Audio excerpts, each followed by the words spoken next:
nos juzga por nacer. Y nuestro castigo es la violencia que no ves. El patriarcado es un juez que nos juzga por nacer. Y nuestro castigo es la violencia que ya ves. El femicidio, impunidad para mi asesino, es la desaparición, es la violación. Y la culpa no era mía, ni dónde estaba, ni cómo vestía. Y la culpa no era mía, ni dónde estaba, ni cómo vestía. Y la culpa no era mía, ni dónde estaba, ni cómo vestía. Y la culpa no era mía, ni dónde estaba, ni cómo vestía. El violador eras tú. El violador eres tú. Son los pacos, los jueces, el Estado, el presidente, el Estado opresor es un macho violador, el Estado opresor es un macho violador, el violador eres tú, el violador eres tú. Duerme tranquila, niña inocente, sin preocuparte del bandolero, que por tus sueños, dulce y sonriente, vela a tu amante carabinero. El violador eres tú. El violador eres tú. El violador eres tú. El violador eres tú.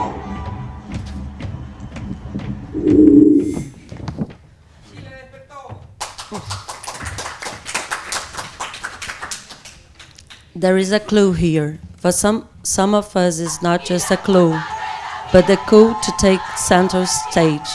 They sing as does the cantor, says Louis Gordon in Existência Africana. He's referring to the live intellectual as an artist, not the technician of words, but she and he who invoke a different beginning through words and images, and bring forth worlds at times of wonder. We believe this is what art and philosophy can be, what they can do, to bring forth worlds of wonder, especially in dark times like this. We speak of another imagination, a magical imagination. In the collective's words, their aim is to shift the panorama of influence and affinities toward the South and break with cultural inertia. We locate our work in the midst of other collectives. Las tesis Colectiva Feminista en Construcción, Sublevarte Colectivo, Mujeres Grabando Resistencia, Escuela de Cultura Popular Martires del 68, Decoloniza Displays, Oscar Murillo, and others. We seek to continue to expand the modes of analysis, shifting contemporary scholarship and activism from the center-periphery model of post- and decolonial theory to bottom-up critical approaches, like the Global South, the CPA, the Tricontinental Institute, and Bolivia's El Colectivo. They'll help us bringing together Caribbean crystallization and Andean abigajamiento with decolonial critique. We call for a decolonial international. Such critique of critique is largely parallel to the political and imaginary shift that occurred when the spirit of Bandung traveled to the Americas and became the Tricontinental. It's forging a vision of resistance that inherited transnational and wouldn't wait for guarantees of a risk-free arrival at the correct destination to engage in a hope principle action. In doing so, it provides a new framework for decentered geographies and global liberation, attuned to the political aesthetic of the social movements fighting in the streets of the America here and now. So you can find a fuller version of this manifesto in the current issue of a magazine South as a State of Mind. Welcome to the fourth Fanon, Rencontres, and the 2019 Focus on the Funk. Please welcome on behalf of the Fanon International Foundation, Mireille, Fanon, Mendès, Frantz, and Nelson Maldonado, Torres.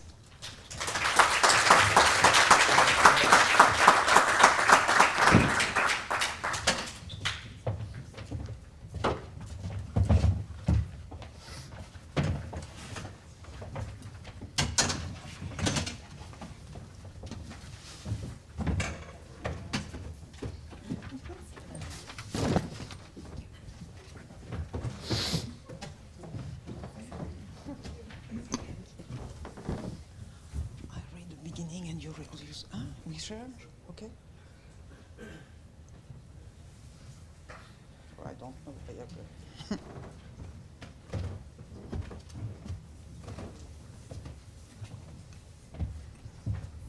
Good evening. Good evening. You are really small for me.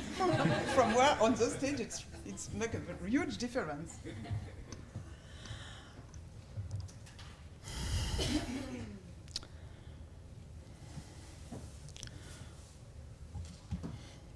Thank you for your introduction, both of you, Oscar, Kojo, and Anita, and the other young woman. Thank you. It was really interesting, and it shifted with the traditional way we used to introduce such a conference. Thank you for that. And we will be more conventional. Sorry. I would like to thank all of those who have been with us for many years. Our approach is to walk in the footsteps of Fanon in his questioning and decolonial posture. We are not satisfied to repeat what Fanon said. It is not enough for us. We are not of those who seek to instrumentalize him, like the 80 psychoanalysts and psychologists who have published a manifesto against what they see in a dramatic way as the assault of identity groups in the social and cultural fields. These psychoanalysts quote Fanon, but defend position that the latter would have considered not only harmful, but also, in his own words, imbecile or idiotic. They quote Fanon to defend a Eurocentric and individualist conception of psychology and opposing decolonization.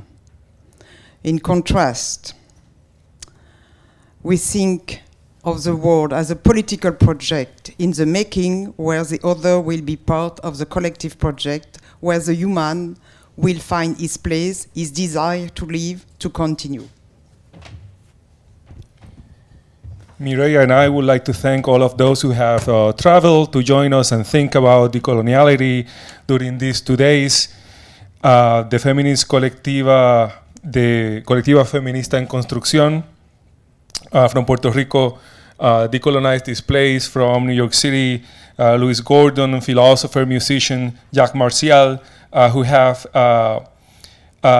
who will be summoning MSSR today, who had agreed to be the honorary president of the Frantz Fanon Foundation. We also thank Christophe Montosieux and Azedine Badi, who have been with the foundation for more than 4 years and who make up the foundation's archives. Finally, we cannot forget, of course, Oscar Guardiola, who spontaneously proposed to host this 4th Rencontre last year. Oscar, thank you very much, and thank all of the team, all of your team here who has worked so hard to organize these rencontres. We are sure that this space would allow us to engage in reflections in the light of what Fanon left us, and to think of a world where the human will find its place, so that the day after we could all be there. Thank you.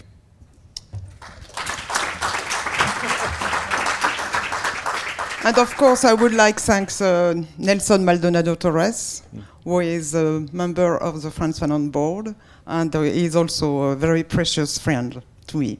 Thank you to all of you. Thank you.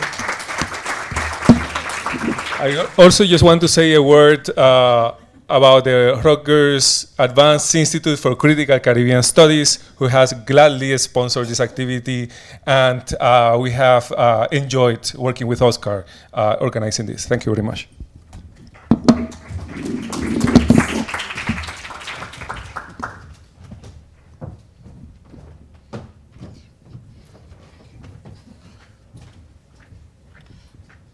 Thank you, everybody, for joining us. Are we on? Yeah, you're on. Wonderful. Thank you all for joining us here on a Friday evening. I know that a lot of you guys might be interested in the political debate that's going on at the same time, so the fact that you've chosen us over that performance, we really appreciate that. I'm just going to be brief and introduce our opening keynote speaker, which is the journalist, the public intellectual, the agent provocateur, and a dear friend of ours here at Focus on the Funk, Ash Sarkar. In A Dying Colonialism, Frantz Fanon really talked about the transformative force of the seizure of Radio Algiers and the seizure of public broadcasting. And I think anyone who's been following progressive politics in the UK over the last few years will know there's no one who's done more to interrupt the conventional discourse of public broadcasting than Ash. So we're really honoured to have her. Please join us for the opening podcast.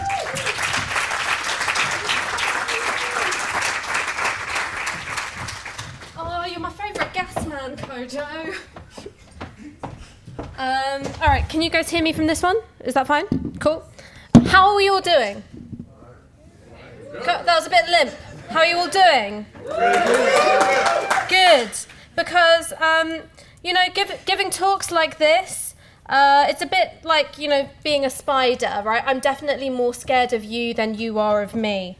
I just want to say thank you so much to Oscar, to Kojo, to the whole Focus on the Funk team for inviting me to give this keynote. It's wonderful to be here. As I said, it's a bit terrifying because there's something about speaking in front of an audience of not just academics, but comrades, people with whom you have fought and struggled alongside, the people who have taught you, who have shaped your thinking, who continue to do so. That makes you feel that you are just a Labrador on its hind legs wearing a trench coat. The imposter syndrome is very, very strong. But really, Focus on the Funk, it's one of the most vibrant and exciting conferences around, and that's because it's not really so much a conference at all. It's too much fun, it's too affectionate, and it's too goddamn weird to share a category with those lanyard, snooze fests at the XL Centre. Kojo and Oscar and many other people in this room have been instrumental in leading this revival of Fanon. And by the way, which idiot didn't call it the Fanonissance? We're calling it that from now on. And the first time I ever met Kojo was in a sweaty, packed-out seminar room at SOAS just up the way, and it was a seminar on feeling Fanon, and I'll never forget it because Kojo was talking about the influence of Dante and the Divine Comedy on Fanon's work, and it impressed me and my best mate so much that we literally sprinted after him when he left the room just so we could collar him and befriend him, and lo and behold, here we all are. And that's the kind of area that I'm going to be operating in today.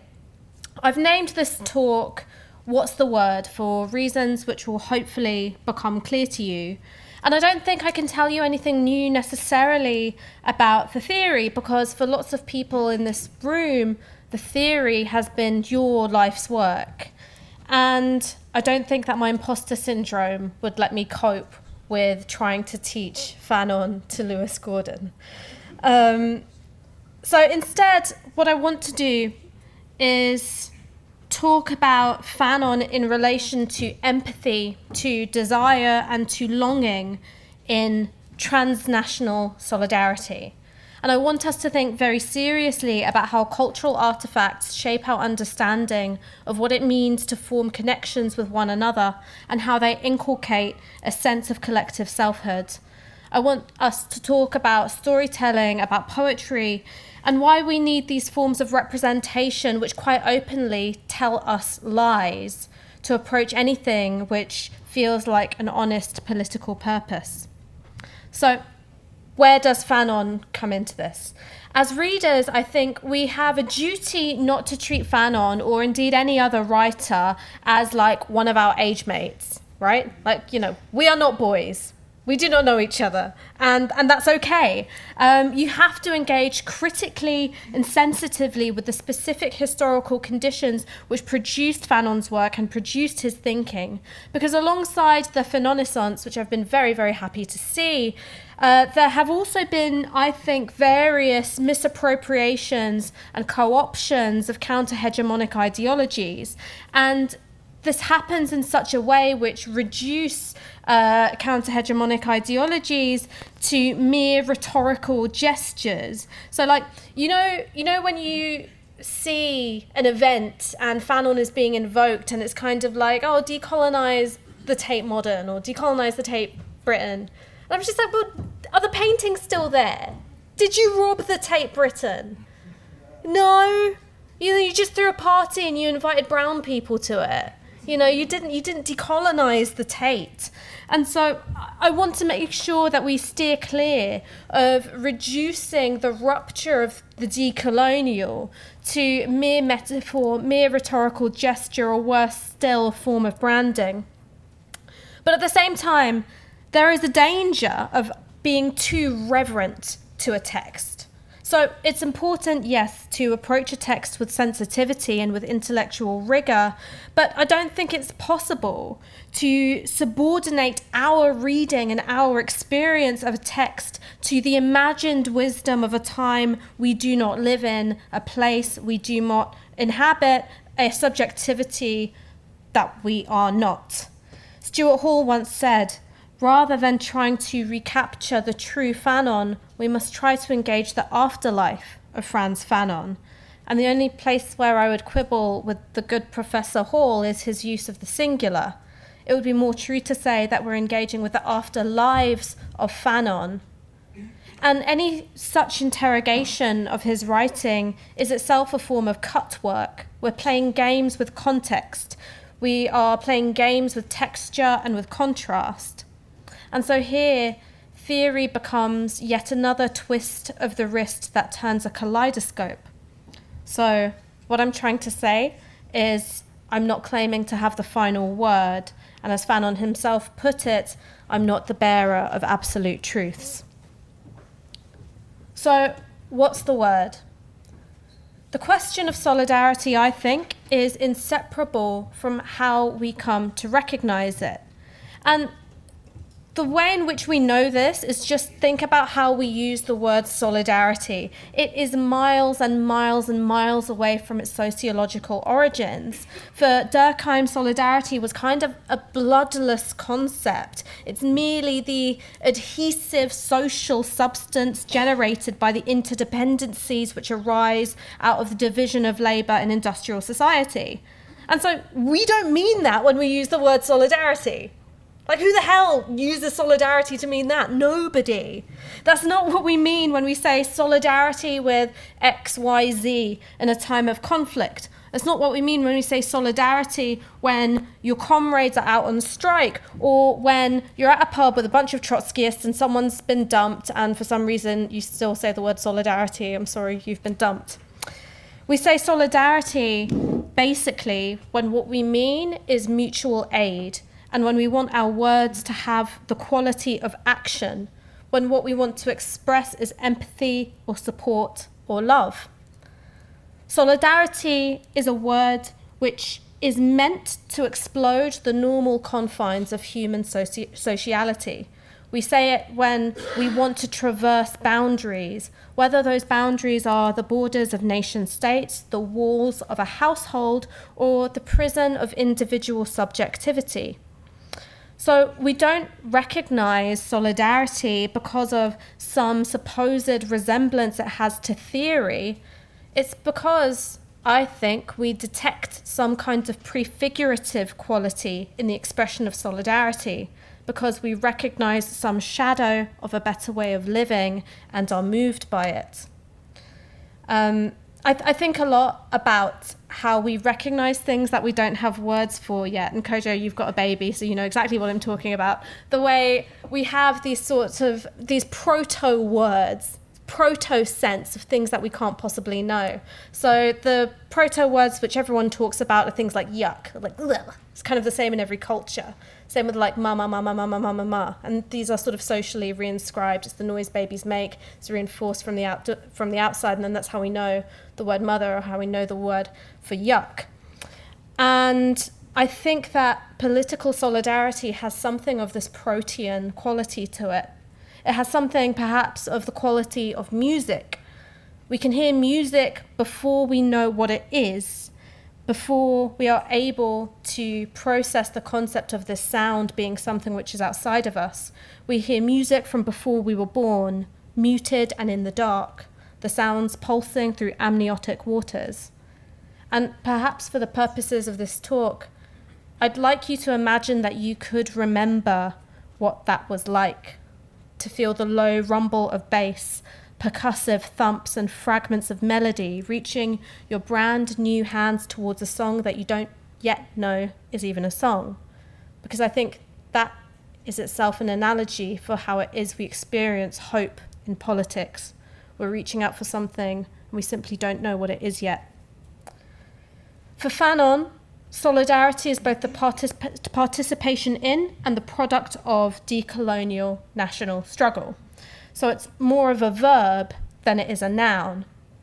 And lest I fall foul of defanging Fanon in the pursuit of my own hippy-dippy hypothesis, which I've already said is, a load of crap, I want to just sort of nail down that for Fanon, solidarity is inseparable from the question of political violence. In Wretched of the Earth, he writes of the nation struggling to be born.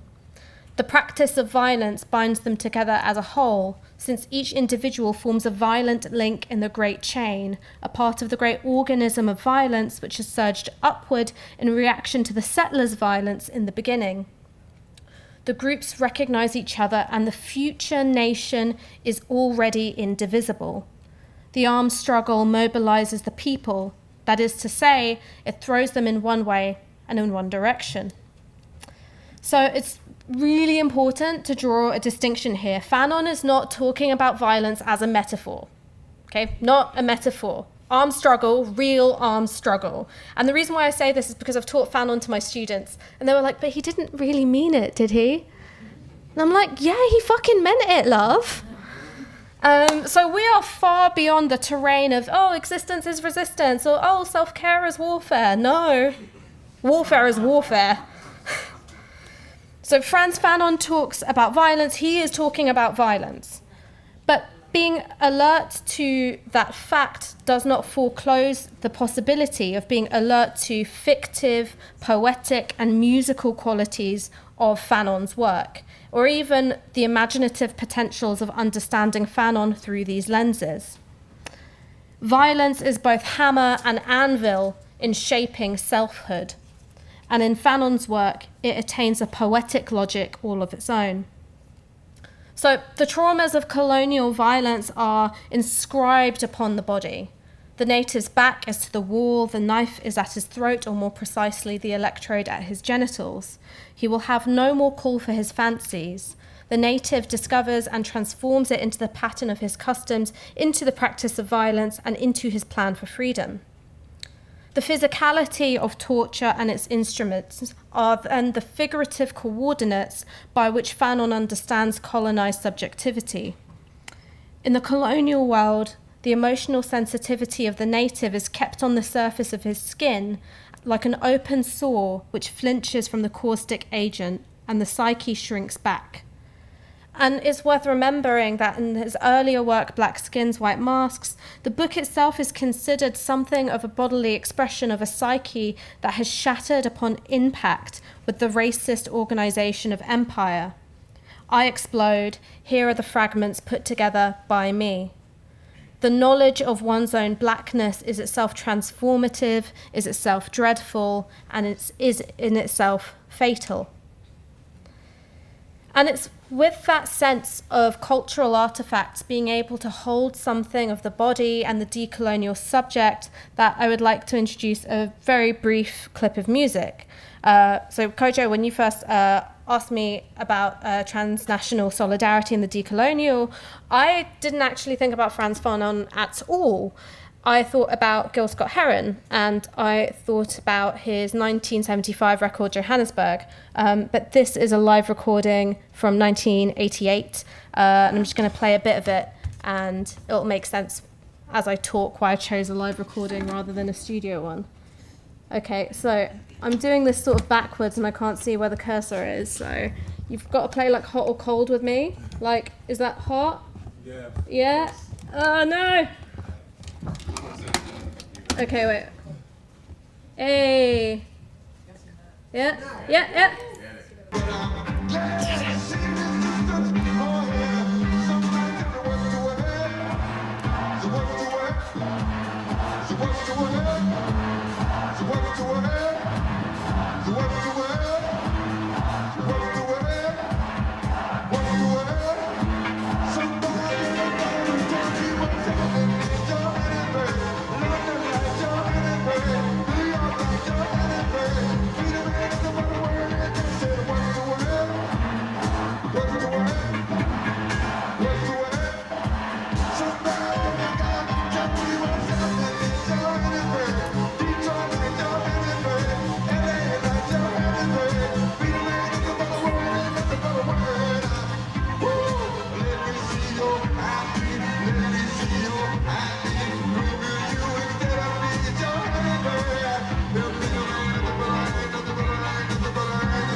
Don't know about you, but I always love watching that footage of like crowds having a great time from the 80s, because everyone looks like luncheon meat, you know, just sort of like really happy, and like the sort of distant fuzz on the footage is just something I could watch it. It just sort of turns faces into like happy blobs. I love it. So before I get into the discussion of the song, can I just say some of the usual caveats apply. How we remember the anti-apartheid struggle is in itself deceptive. And I mean that at both a collective and an individual level. So the self-deception ranges from people making excuses for why they didn't actively participate in the international boycott, to the way we even remember the international boycott as having more of an impact on the eventual end of apartheid than, say, armed resistance. We never really seem able to remember how oppressive regimes come to their end. It's sort of like at some point in the mid-80s, Bruce Springsteen was like, enough's enough, lads. And apartheid South Africa was like, yes, of course. I can't imagine what had come over me. So we are reaching back through that history, through decades of lies that we've imbibed, and that's a really important thing to recognize. I'm not talking about this song because I think it single-handedly secured the release of Nelson Mandela. I'm talking about it because I think being alert to how it works on us as listeners, as dancers, as participants in the song can tell us a bit about the nature of solidarity and why it is we have such a longing for it. For Fanon, solidarity emerges out of collective necessity in the face of colonizers' violence. So think back to that trapped body of the native with the wall at his back, the knife at his throat. And similarly, in Gil Scott-Heron's Johannesburg, we can think of solidarity coming from a body with nowhere to turn. But it's not the confinement of a prison, it's not a torturous cell, it's a heaving, sweaty, singing crowd. It's emotional necessity and compulsion of a different kind. Scott-Heron asks, "What's the word?" And the crowd calls back without hesitation, "Johannesburg." And again, "What's the word?" "Johannesburg." "What's the word?" "Johannesburg." And in other live versions, not this one, you can hear Scott-Heron going along in a row, pressing the microphone to the lips of each individual in turn. So you just get Johannesburg, Johannesburg. And a weird thing that I like about it is that you can sometimes hear him move the mic just a bit too fast. So you get a sort of like Doppler effect of like Johannesburg, like, and then the next one, the next one. And I can't help but think of Fanon's words about collective selfhood, of the future nation already indivisible. But here it's music, and music is the means by which people are mobilized, that is to say, are thrown in one way and one direction.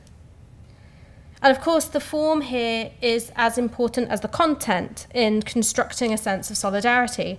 It's a call and response, an invitation to break down the boundary between performer and audience. So call and response carries with it both the disorderly promise of the mob and the airy, lofty collectivity of the congregation. And it's not just form. You could replace some of the words, you could have it scan nicely, but it lacks poetry. It lacks that ineffable something. So I was playing around and I was thinking, okay, how could you change the words and have it mean the same, but also not be the same? It's like, what's the line? Free Palestine. What's the phrase? Stop climate change. I mean, it works, but it doesn't work. And the key ingredient, I realized, in Scott-Heron's formulation is the ambiguity. And it's strange because the call and response is so certain, but it's also fundamentally ambiguous. So Johannesburg is the rallying cry, it's the warning, it's the site of struggle, it's both the enemy and the object of solidarity. So strange, right? How it can be a synecdoche for both the apartheid regime and the black South Africans in a war against it for their very survival at the same time. And so the magic of this construction is that what you're saying isn't stable, even if you're 100% certain in the act of saying it. And that's what poetry does. It makes you tell lies without even realizing it. But perhaps the most important bit for me is the question which precedes it. What's the word? What's the word? What's the word? So the word can be the quotidian word on the street, or it could be biblical in its scale and ambition. In the beginning was the Word, and the Word was with God, and the Word was God. Just for those of you who don't know your King James Bible, I'm Muslim and I know that one. The word is simple because God is simple. And by simple, I'm not saying plain, I'm not saying stupid, I'm talking about the theological sense of indivisible. So simple means you cannot break it down into smaller parts. And later in the same chapter, the Gospel of John speaks of Jesus as the Word made flesh. And I'm really sorry if this is flattening or disregarding the specific theological meaning of the word made flesh, but I think we can take a little bit of poetic license, do a little bit of cut work, and when we think of the word made flesh, we might think about the indivisible corporeality of a singing crowd. We might think about Fanon's poetic of both racism and resistance and their inscriptions on the body. And we might think about the indivisible, indeed the simple, collective subject of the decolonial nation. There's a certain simplicity here in the sense of straightforwardness in what Gil Scott-Heron is asking us to do. I ask for the word, you give it to me. What's the word? Johannesburg. The response is instinctive, it's intuitive. At the beginning of the song, Scott-Heron counts it in, singing 1, 2, and you know what to do. And there again is this latent knowledge of what the collective is there for. It's a protean sense of political purpose. Solidarity is a form of knowledge that you already have within you. So we might think of that as a kind of tension that exists in Johannesburg, of the certainty in the question and the instability of the answer. And if that tension exists, it's certainly one which exists in Fanon's texts as well. The book is the collection of fragments left over from the explosion of one's own psyche.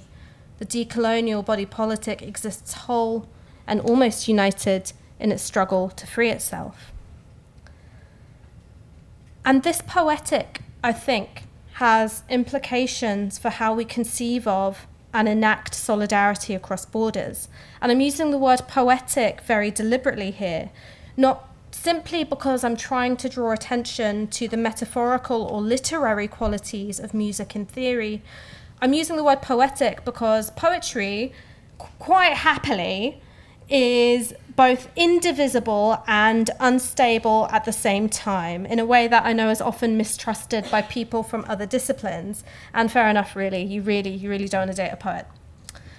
Poetry is the only form which announces to you from the off, I am lying to you.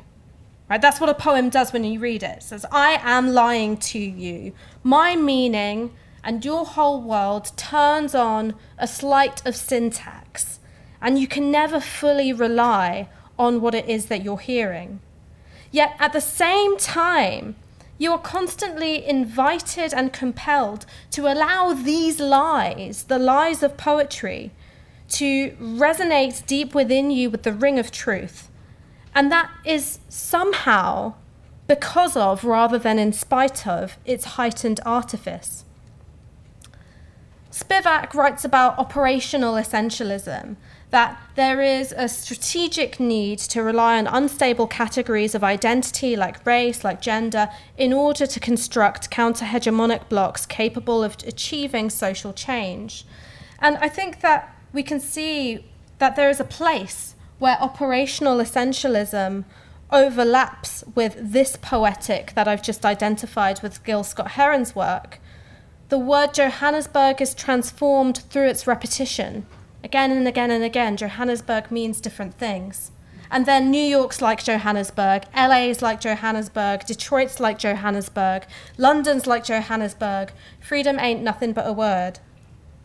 And so obviously, we've got connections being drawn here about the global phenomenon of white supremacy, of anti-black subjugation being a precondition of settler and imperial societies. And of course, and this is where the sort of operational essentialism comes in, to make this point about the shared subjugation, there is a necessary elimination of some specificity.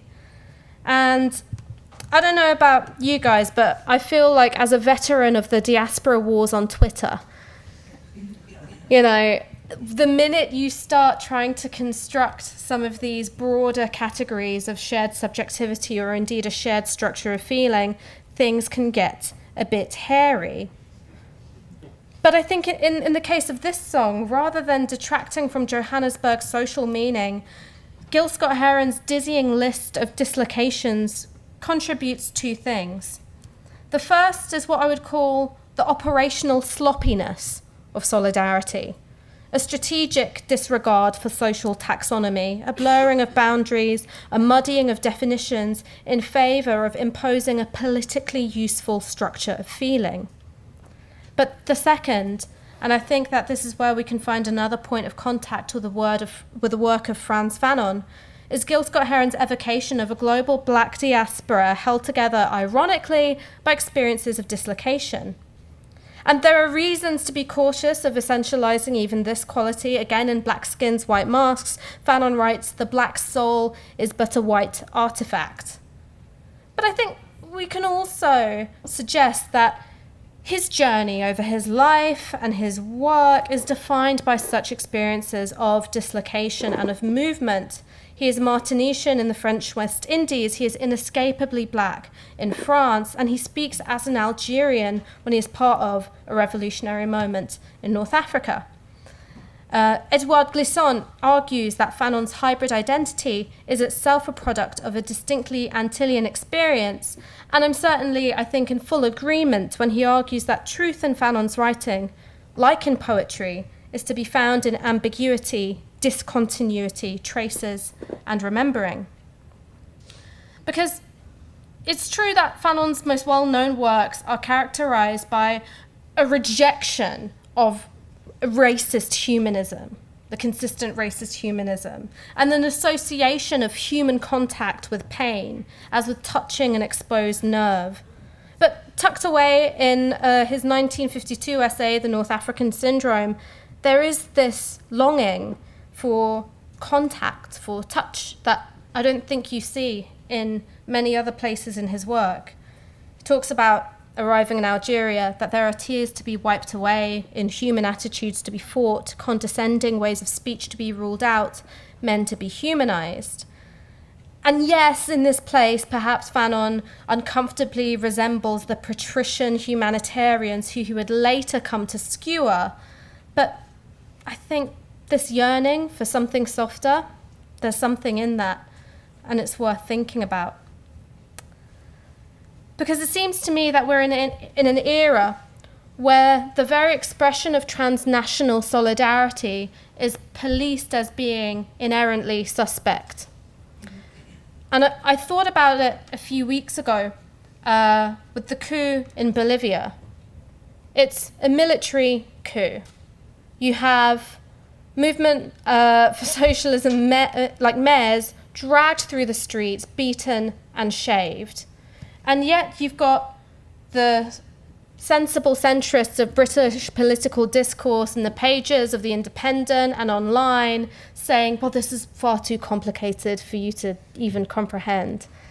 And so for you to express solidarity is itself evidence of your stupidity, that you do not understand. And so I cannot help but think that if asked, what's the word, these custodians of sensible discourse would reply, actually. Because the sad thing is they're not even engaging with what it is that has been going on in Bolivia.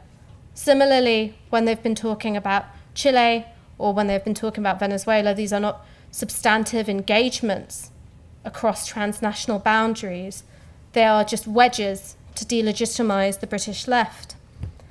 And I thought that I would talk about this because I think there's something a little bit dishonest about doing a lecture which doesn't acknowledge the place from which you're speaking. And the place from which I'm speaking is one of being racked by anxiety because I want something so much. And the thing that I want, obviously, is a change of government in this country. And the minute you talk about wanting a change of government, the minute you talk about wanting change in British political media, that's the signpost that you don't belong there. You cannot talk about wanting, because that's not impartial. You can want things as long as you don't talk about it, and as long as the thing that you want is the thing that already is. The last thing that you can possibly want is change. But what the call and response of Johannesburg, and indeed the writings of Fanon, have taught me is that there's political value in embracing the imperfection of wanting imperfect things, this emotional resonance of poetry in Fanon and Scott-Heron, cutting through the noise of paralyzing nuance. It feels terrible at this moment in time to want something so much, but it would be dishonest to deny it. I was 5 years old in 1997 when my mum took me with her to the polling station in the general election. And she let me do the X in the box. And I didn't really understand what a general election was, other than I got the day off primary school, win. And she then got the biggest watermelon I had ever seen in my life from the Turkish shop on the way home. And so she was a smart woman, right? Because I then always associated Labour with this really delicious watermelon. So that was how my vote got locked in. And I didn't understand, because I was 5, why the next morning she cried, or why she phoned up her sister just to repeat, this is amazing, over and over. But I think I understand her better now. That for a struggling single parent who was in one of the last kind of racist pockets of North London with 2 young kids, the end of 18 years of continuous Tory rule, 13 of which had been under Margaret Thatcher, felt like being let out of a dark room. And where are we now? Today we've come through 9 such years. We've seen Grenfell, we've seen the Windrush scandal, we've seen £5 billion worth of cuts to disability benefits, 4 million children at risk of malnutrition owing to poverty, a parliament of landlords voting against a measure that would ensure all homes were fit for human habitation, rough sleepers in Westminster evicted after a complaint by the Commons chaplain about their ongoing stench, the Home Secretary Priti Patel standing in a food bank, shifting the blame for growing poverty onto the local councils whose budget her government had cut. I was in Westminster 2 nights ago, and I was interviewing some of the rough sleepers who stay in the station. And the thing every one of them had said to me is that they were most used to seeing politicians when they were walking past them and not making eye contact every day. And I asked what the worst thing about sleeping rough was, and it wasn't the cold, it wasn't going hungry, it was just feeling loneliness and isolation corrode the soul. I spoke to one man who really didn't have a chance, who'd come from a very difficult background. His first stretch in prison had been when he was 14, and he'd been homeless for 13 years. He had problems with drink and drugs, which I think any of us would have if we'd been sleeping rough for that long. But he'd managed to kick his drug habit while on the street. So that's going through withdrawal on the street. No support, no nothing. And he said the worst thing about it was that by becoming clean, he then realized that he truly had no one to celebrate his achievement with him. And so this last decade has seen our politicians turn into vandals, a hatchet taken to the social contract. And what we have witnessed is nothing less than, in Bifo's words, the slow cancellation of the future. Austerity hasn't just decimated public services, it has corroded the political imagination. The suggestion that we might be capable of solidarity, of the collective work of societal betterment, or the suggestion that government might exist to improve people's lives rather than oversee the managed decline of our neighbourhoods is greeted as somehow preposterous. We're told the things that we had in the past would be unreasonable to have in the future. And I think nowhere is our country's atrophied capacity to imagine better more apparent than in the political class's response to the climate emergency. And sure, Extinction Rebellion occasionally lurch into self-parody. They're white as hell. They should probably stop gluing themselves to electric buses. But no amount of hippy-dippy nonsense could match or be more shameful than a broadcaster called Adam Bolton going on a tirade on Sky News earlier this year when he accused climate activists of being the incompetent middle class and self-indulgent for saying that they were acting in solidarity with the global south. That a broadcaster rumoured to be paid over £400,000 a year can get away with calling others moneyed and out of touch has permanently damaged the part of my brain responsible for processing irony. And I thought, rather than trying to wrap up all these notes of call and response, of solidarity and empathy, and the importance of just saying that you want things, I thought I would read you a poem by someone called Martin Espada, which I think sums it all up. It's called Imagine the Angels of Bread. And hopefully in listening to this poem, you'll share a sense of the urgency, which I think is encapsulated by Gil Scott-Heron, which you feel when you read Fanon, and which I'm feeling right now as though I've taken a mild amphetamine because we're 6 days out from a general election. So this is Imagine the Angels of Bread. This is the year that squatters evict landlords, gazing like admirals from the rail of the roof deck, or levitating hands in praise of steam in the shower. This is the year that shawled refugees deport judges who stare at the floor and their swollen feet as files are stamped with their destination. This is the year that police revolvers, stove-hot, blister the fingers of raging cops and nightsticks splinter in their palms. This is the year that dark-skinned men, lynched a century ago, return to sip coffee quietly with the apologizing descendants of their executioners. This is the year that those who swim the border's undertow and shiver in boxcars are greeted with trumpets and drums at the first railroad crossing on the other side. This is the year that the hands pulling tomatoes from the vine uproot the deed to the earth that sprouts the vine. The hands canning tomatoes are named in the will that owns the bedlam of the cannery. This is the year that the eyes stinging from the poison that purifies toilets awaken at last to the sight of a rooster-loud hillside pilgrimage of immigrant birth. This is the year that cockroaches become extinct, that no doctor finds a roach embedded in the ear of an infant. This is the year that the food stamps of adolescent mothers are auctioned like gold doubloons and no coin is given to buy machetes for the next bouquet of severed heads in coffee plantation country. If the abolition of slave manacles began as a vision of hands without manacles, then this is the year. If the shutdown of extermination camps began as imagination of a land without barbed wire or the crematorium, then this is the year. If every rebellion begins with the idea that conquerors on horseback are not many-legged gods, that they too drown if plunged in the river, then this is the year. So may every humiliated mouth, teeth like desecrated headstones, fill with the angels of bread. Cheers. I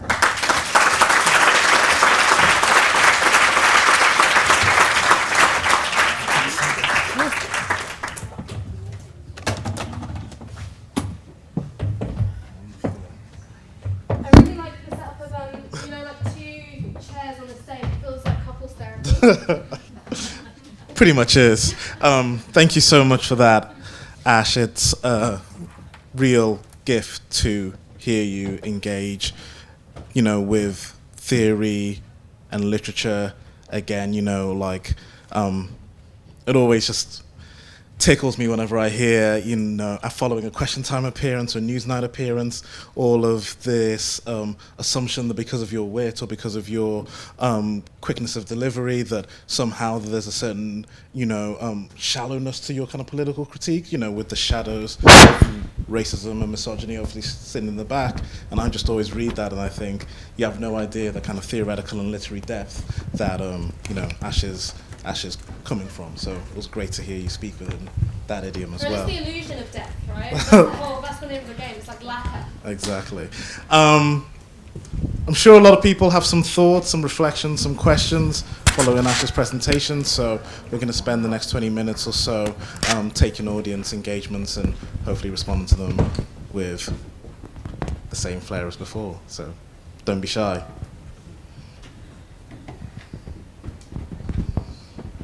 You might have to kick him off. Yep. Okay. I will then abuse my position as chair to, I guess, respond to one thing that I wanted to hear a little bit more of, because I thought, there was a great engagement with the literary and the theoretical, but in that challenge of asking us, what's the word, grounded in the musicality of Gil Scott-Heron, I wanted to know whether you might speak a little bit more about the role that musicality has in this contemporary moment of seeking to facilitate a kind of decolonial solidarity. We've spent many a night talking about the kind of intricate details or debate between whether Beyonce's Lemonade or, Destiny's Child's, Jumping is a better record. And It's Lemonade. no, so I want to hear a little bit more about, your ideas on the role of musicality in that. What drew you to using Gil Scott-Heron's song rather than simply different resources of poetry? But because I think that we understand ourselves through popular culture, fundamentally. So how I think about my childhood is inseparable from the music that my mum would be dancing to in the kitchen with all of her mates. So I think you've got to start with what it is that feels tangible and real and that you have an emotional connection to. So because I grew up listening to a lot of Gil Scott-Heron, that's kind of like my Proust's like Madeline, you know? So it's just like, oh yeah, like takes me back. And I think that there's something about the experience of music and the fact that you often consume it in a social setting. When you're together, when you're dancing, when you're talking, someone plays you a record. It's so different from the general experience of poetry. In general, you read a poem when you're on your own. Not always, but generally speaking. And so I think that it sort of has it reflects better this sense of collective selfhood and collective joy and the collective experience of emotion, which I'm trying to get at in that piece. And then the other thing is that music is able to hold something of the space that it's recorded in. And I think about that less in terms of Gil Scott-Heron and more in terms of something we talk about a lot, which is grime. So the first time you hear grime in the early 2000s, it feels like it's come from outer space, but also could have come from nowhere but East London. So there's the sort of like Esky Boy ice rink sound, which sounds somehow like scaffolding pole rolling across concrete, which is how I think Dan Hancock's put it. And so it's a way in which it's able to contain and confront the political circumstances of its own making, and it's able to do show not tell or feel not tell in a way that poetry can sometimes struggle with a bit. I mean, one of the things I've always wanted to think about further, or maybe one day write on it, I don't have the time, I'm an overworked junior lecturer, so if anyone wants to write on this, feel free, is about thinking about particularly the success of grime music as the most triumphant example of, you know, the seizure of broadcast, the instruments of broadcast media, because it emerges not only in East London but through pirate radio, through that attempt of capturing the ability to transmit broadcast, and now is within the UK pretty much the preeminent form of popular culture. So, you know, I think that's a really interesting thing of putting grime in conversation with the importance of seizing the means of broadcasting, which obviously, yeah, Fanon is a real resource for thinking through. Any other thoughts or questions from the audience?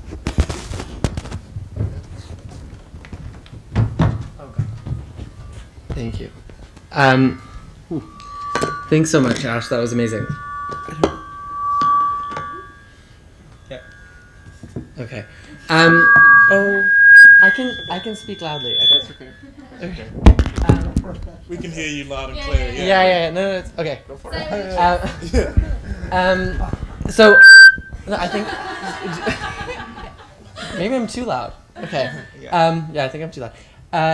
I wanted to ask about the role of the party form in building and supporting solidarity, because it, like, speaking to the affective dimension of it is interesting. I always have questions about the extent to which joy and other feelings can be durable and be taken to scale and all that stuff. So is there an institutional dimension? Where does the party come in? Can solidarity be institutionalized, I guess, is the question. I mean, so that's kind of pointing in that, like, Jodie Dean sort of direction of crowd and party. And I do really like Jodie Dean, and she's one of those people where whenever I read her work or I see her speak, suddenly I come out and I'm like, yeah, revolutionary discipline, like, that's where it's at. You know, suddenly I want, like, a very top-down, hierarchical, laser-focused form of political mobilization.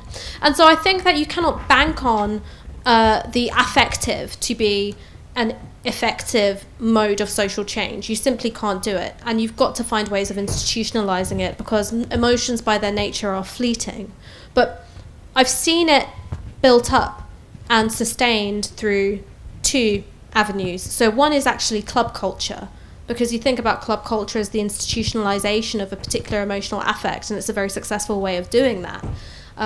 Thinking about the sort of club music of artists like floor plan and Lotic, and the way in which I think that those are also very politically astute forms of club music as well.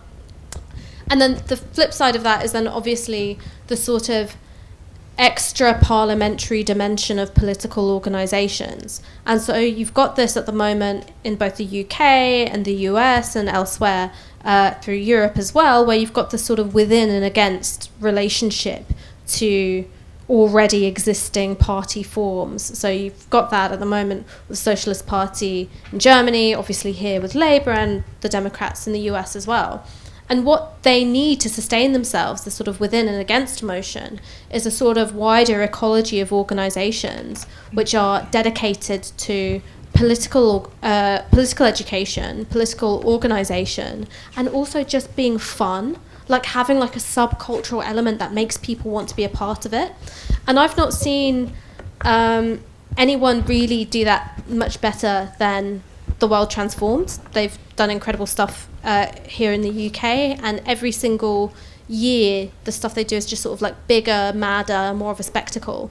But it has a role in sort of trickle up ideology. So things that were being discussed at the World Transformed a few years ago of like a 4-day working week or responses to automation, suddenly it's like, oh wow, that's just John McDonnell announced that as policy, right? So I completely agree with you that there does have to be this institutional element. But as much as I love Jodie Dean, I'm not sure if I'd want to go to one of her parties. Do you know what I mean? And so I think you've got to have some element of fun, irreverent, kind of Dadaist, subversive energy with a thing that you want to do. Otherwise, no one wants to do it. Excellent. Hi, thank you for this wonderful, powerful talk. Coming from, having traveled a while for reaching here from Puerto Rico, I guess I wanted you to maybe talk more about transnational solidarity in the looks of what started the conference, in terms like we saw the performance with the There's a Rapist on Your Way, and I guess there has been something that I find quite fascinating in terms of looking how this particular performance have been reproduced nationwide and also globally, but not in terms of we're showing solidarity to Chile, but in a way it is, but also understanding how state violence, how state misogyny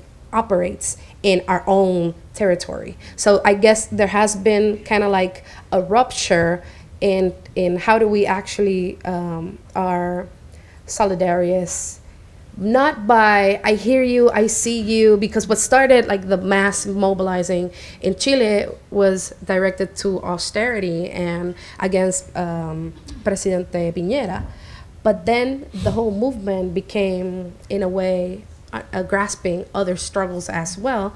And I guess there has been a transnational feminist movement that compels us not to just, oh, this is terrible what's happening in this country, but to reflect what is happening in our own countries. So if you could talk about that.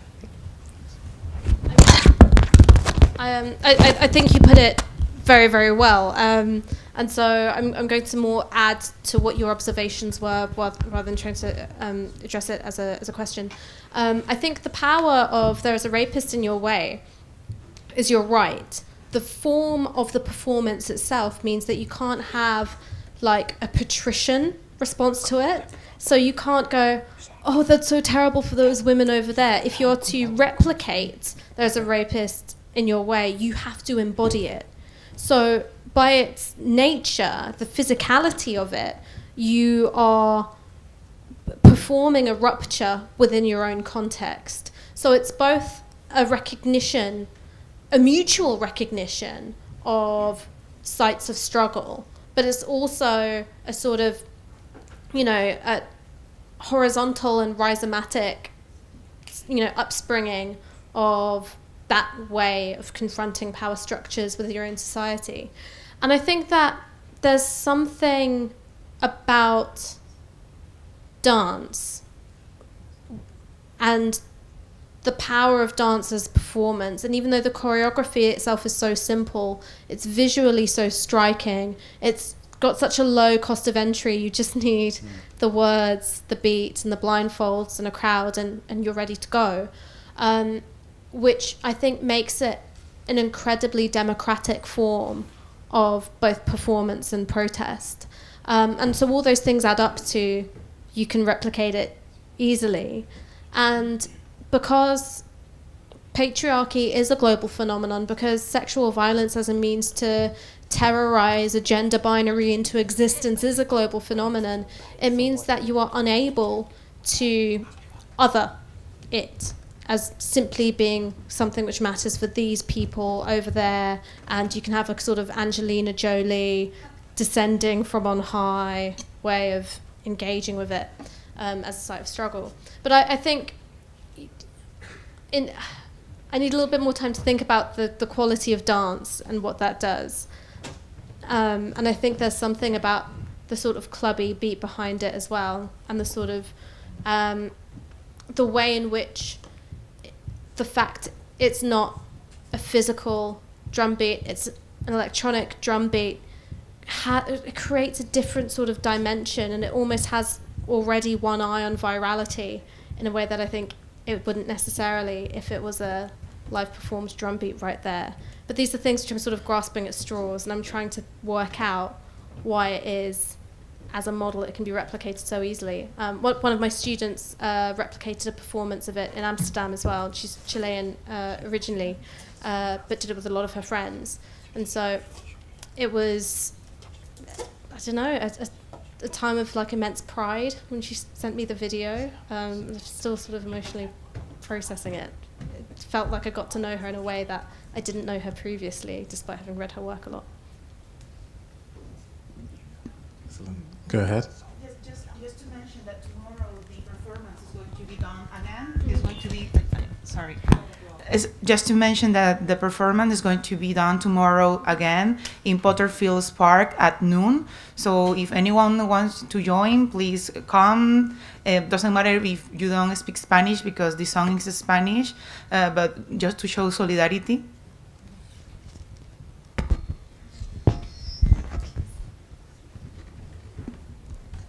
Any further questions, engagements, comments from the audience? Feel free to like par the whole thing off as well. There's also 100% you're right. Go ahead.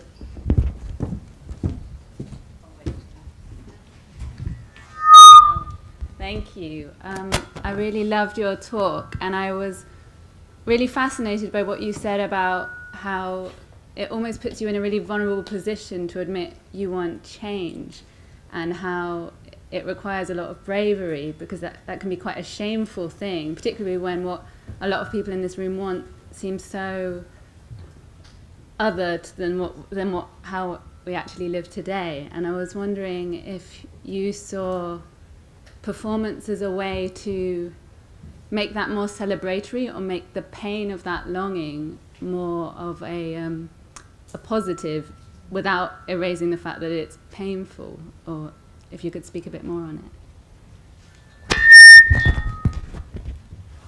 I mean, yeah, right. That's what culture is there for. It both sort of allows us to understand pain because we see it reflected back to us and we can experience it at a distance, and there's also like an immersive quality to it. There was an amazing performance, a video piece by Tony Cokes, who sort of was telling the life story of Aretha Franklin through text, and over playing a floor plan remix of Never Grow Old. And so the text and the story of her life reaches a crescendo of when her vocals finally kick in.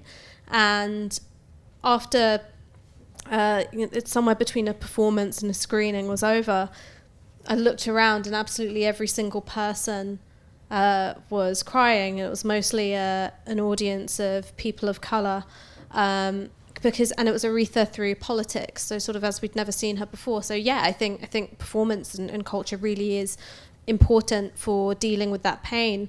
But one of the things that I would say about naming the thing that you want is every single social change that has occurred, whether it's decolonization, which was greeted as though it was akin to the end of the world, whether it was the end of apartheid in South Africa.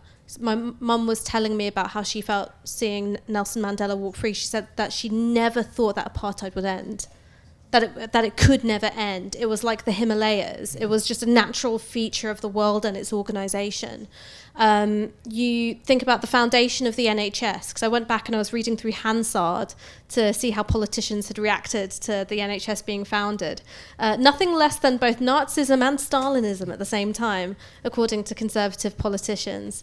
The Daily Sketch thought that it was Hitlerian coercion to bring healthcare into the public sector. So every single thing that has been won felt like it belonged to another world until it became part of our world. And that's the thing to remember, is the reason why you're made to feel silly for wanting something is because that is a way of you internalizing the status quo and being okay with it staying here. So to have the thing, first you have to name the thing, and you have to want the thing, and you have to work towards the thing. I mean, I might be sounding completely different in a week's time. This is 6 weeks of sleep deprivation, which is just like, want the thing, work for the thing. At the front here.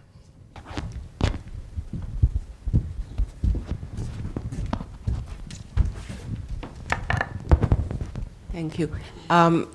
Thank you for your talk and for your work generally. Every time I see you on TV or anywhere else, I think, thank God, someone that's making sense. But I actually had a question regarding, in relation to what you just said about what will happen in 6 days' time.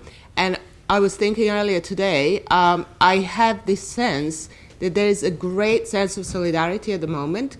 People are communicating, people are out there on the streets. There's a real sense that we can do something, and a real sense that things that we weren't doing, 2 months ago, we are now ready to do, and that's an incredible energy.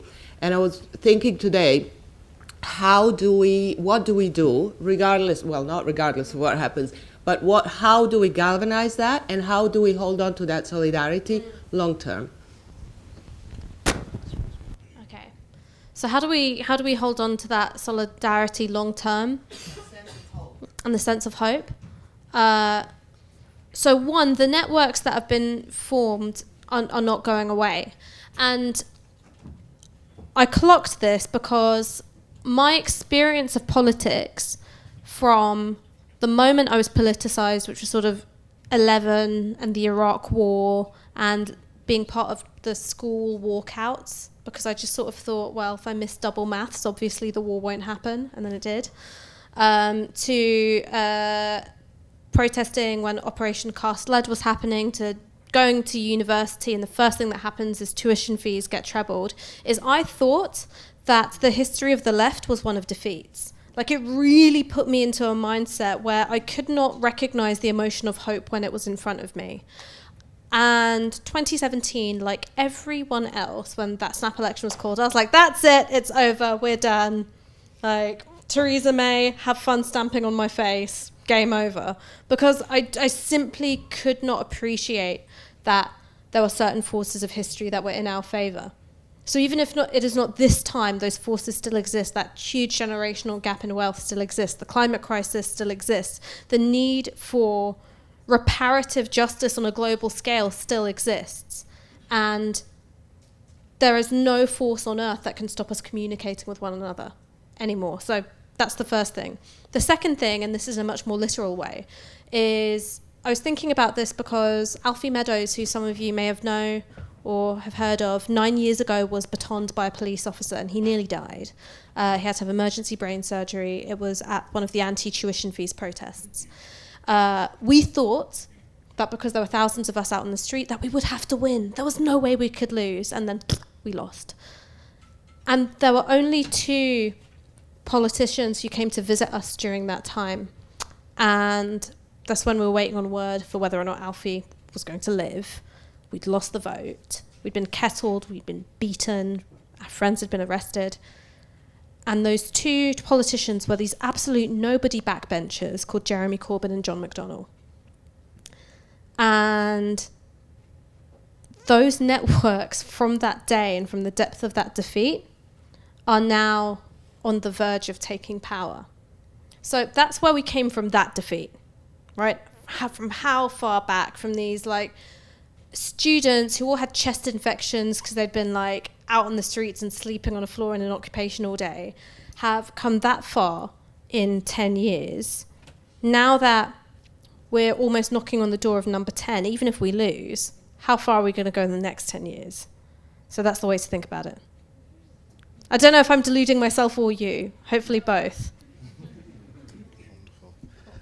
On that fantastic note, I hope you'll all join me in thanking Ash for her generosity, her intelligence, and her optimism at the end. Thank you very much.